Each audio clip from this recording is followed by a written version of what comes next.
shu Isroil oldiga qo'ygan maqsadlardan birortasiga erisha olmadi. دادگاه جنایی ناحیه اچتپه شهر تاشکند در جلسه روز 8 اکتبر نسبت به واعظ دینی علیشیر تورسونوف که با تخلص مبشر احمد معروف است حکم صادر کرد. در این باره کاتب مطبوعاتی دادگاه عالی ازبکستان عزیز عبیدov اطلاع داد. O'sha qo'yilgan ayblar yuzaki qo'yilgani bilindi. Shuning uchun bizning umidimiz bor edi, menimcha ancha yengil narsa bo'ladi deb. Lekin afsus, uchala dastlab qo'yilgan, tergov paytida qo'yilgan uchala ayb nima bo'yicha ham, bandlar bo'yicha ham aybdor deb topilsin degan gapi bizni hayron qoldirdi. واعظ دینی و بلاگر علیشیر تورسونوف معروف به نام مبشر احمد به مهلت 2 سال و 6 ماه از آزادی محروم گردید. او بر اساس 3 ماده کودکس جنایتی ازبکستان گناهکار دانسته شده است، از جمله برای برانگیختن عداوت دینی و پهن کنی غیر قانونی موادهای دینی.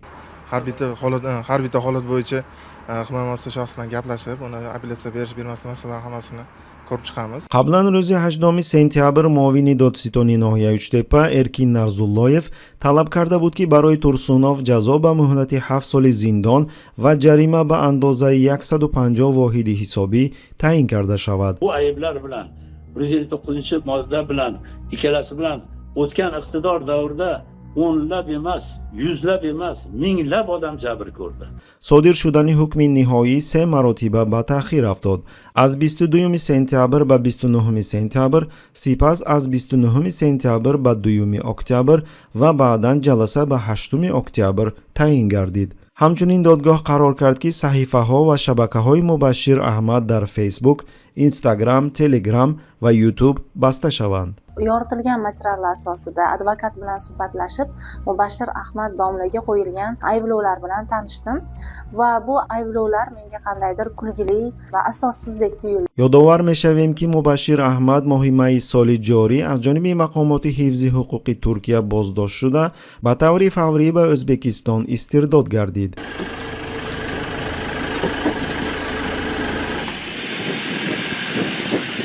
تحلیلگران استرداد او را با سخنرانی‌های پی در پی او در مدت اخیر در تنقید اسرائیل و چین به جانبداری مسلمانان مظلوم، اینچنین به طرفی حکومت‌های کشورهای مسلمان ربط می‌دهند. Usmonli xalifaligi uzoq asrlar davomida hukm surib kelgan xalifalik quladi.